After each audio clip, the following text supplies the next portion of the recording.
I seriously cannot believe he did it again. I am actually vibrating with anger right now. Who? Mark? Wait, put down the espresso cup before you break it.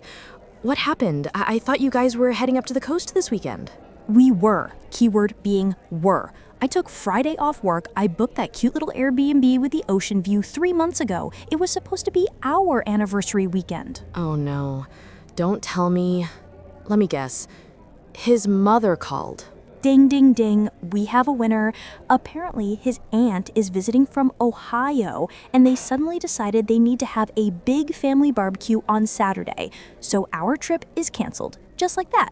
Okay, that sucks, but why is the whole trip canceled? Couldn't he just say no, or maybe you guys could stop by for an hour on Sunday on the way back? You would think so, right? But when I suggested that, he looked at me like I had just kicked a puppy. He said, "But babe, it's family. They're counting on me to man the grill." To man the grill? That is the reason he blew up your anniversary weekend? It sounds ridiculous when you say it out loud, but yes. And the worst part is, he didn't even ask me first. He just agreed to his mom on the phone, hung up, and told me the new plan. Like my time, my effort, and our celebration meant absolutely nothing compared to the slightest whim of his parents.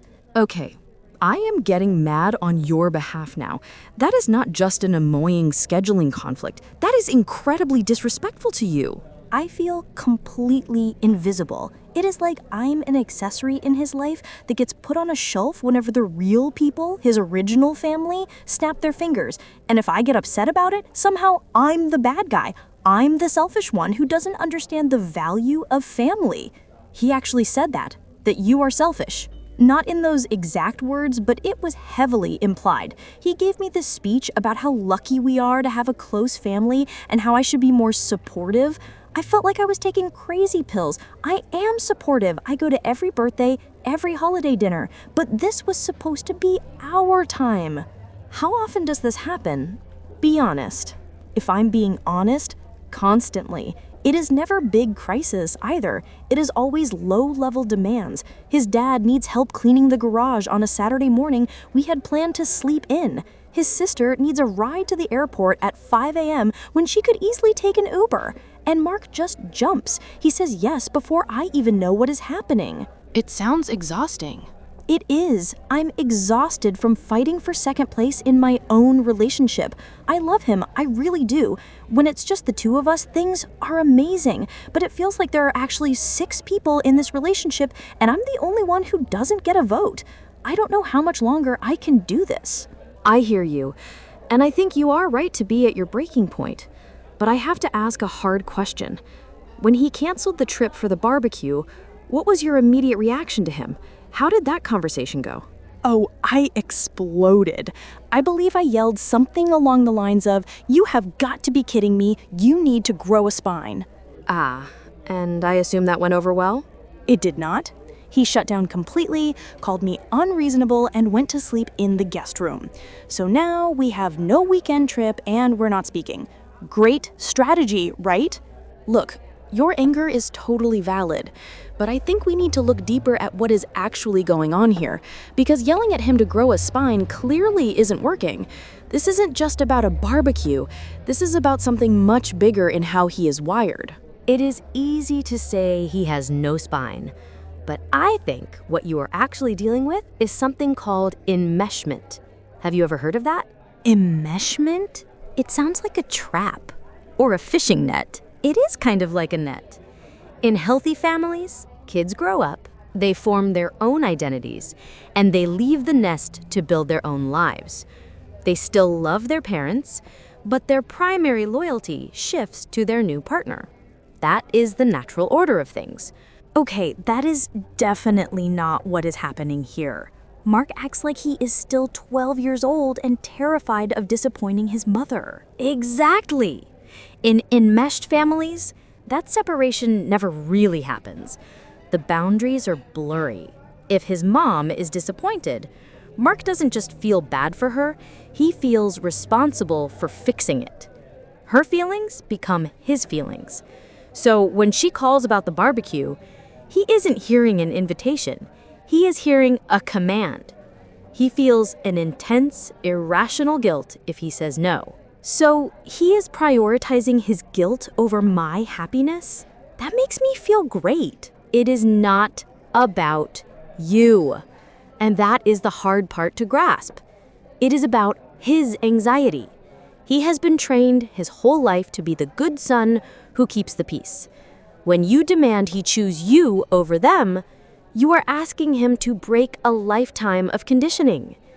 You are asking him to betray his tribe. But I am supposed to be his tribe now. We have been together for 3 years. When does he choose me? He can't choose you as long as he is terrified that asserting himself will destroy his relationship with his parents. And here's the kicker. The way you are fighting him on this, it is actually pushing him closer to them. How? I am the one fighting for us. Think about it. He is already feeling pressure and guilt from his family. Then he turns to you, and you are yelling at him to grow a spine. Now he has pressure on both sides. He feels attacked by everyone. And when people feel attacked, they retreat to what is familiar. His family is safe, familiar chaos. You are becoming a new source of stress. Wow. Okay, that stings, but I see your point. I am becoming just another person telling him what to do. Right. You are unintentionally playing into that dynamic. You are making it a tug of war. Pulling harder won't win him over. It will just snap the rope. You need him to drop the rope entirely. So what am I supposed to do? Just smile and go to the barbecue and pretend I'm happy about wasting our anniversary? Absolutely not. If you do that, you're enabling him, and nothing changes. You just become part of the enmeshment. You need to stop fighting for him to choose you and start establishing your own boundaries. You need to stop being the victim of his choices. I am tired of being the understanding girlfriend. I want to be the priority. And you can be, but you have to change the script. Instead of attacking his character, you need to show him the consequences of his choices without being mean about it. You need to invite him to step into a new role rather than shaming him for the old one. Okay, I'm listening, but how do I talk to a guy who is currently hiding in the guest room? You wait until things are calm, and then you try a completely different approach.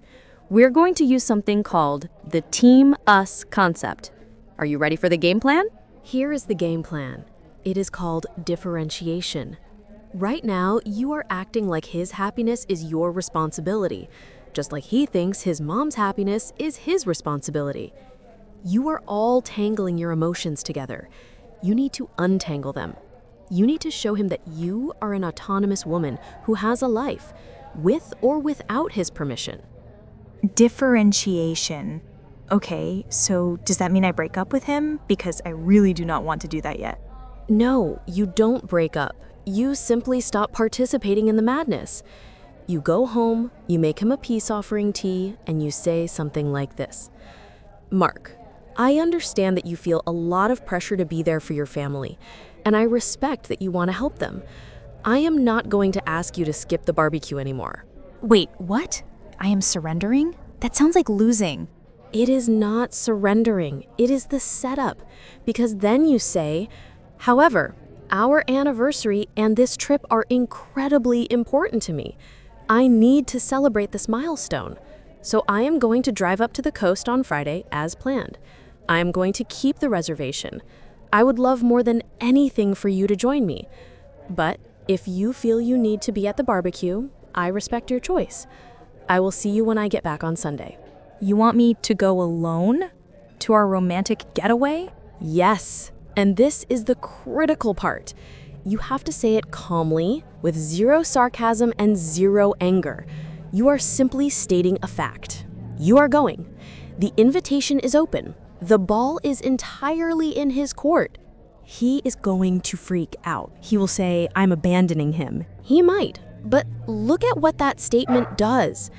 First, it validates his feelings, so he doesn't have to get defensive. Second, it removes the power struggle. You aren't forcing him to do anything. You are treating him like an adult who can make his own choices. But third, and most importantly, it shows him that you have self-respect. You are not going to sit at home and pout just because he won't come. You are going to live your life. I guess if I stay home and go to the barbecue, I'm just rewarding his bad behavior. I am teaching him that he can cancel on me and I will still be there. Exactly. If you go alone, one of two things will happen. He will stay for the barbecue, but he will spend the whole time missing you and realizing that his choice had a real cost. He will feel the absence of his partner. Or he will realize he doesn't want to lose this moment with you. He will call his mom, set a boundary, and get in the car. And if he chooses the barbecue? Then you enjoy a weekend by the ocean, you read a book, you drink wine, and you come back recharged. And then you have a serious think about whether you can be with a man who prefers to be a son rather than a partner. But you can't force him to grow up. You can only show him that you are already grown up. That is terrifying. But it also feels kind of relieving. I don't have to fight him. I just have to do what is right for me. That is the secret. You stop managing him, you start managing yourself. And honestly, nothing is sexier than a partner who knows who they are and what they want. If he is the guy I think he is, seeing you stand tall might be exactly the wake-up call he needs.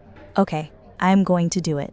I'm keeping the reservation, I'm packing my bag, and I'm telling him he is welcome to join, but the train is leaving the station. That is the spirit. Text me when you get to the coast.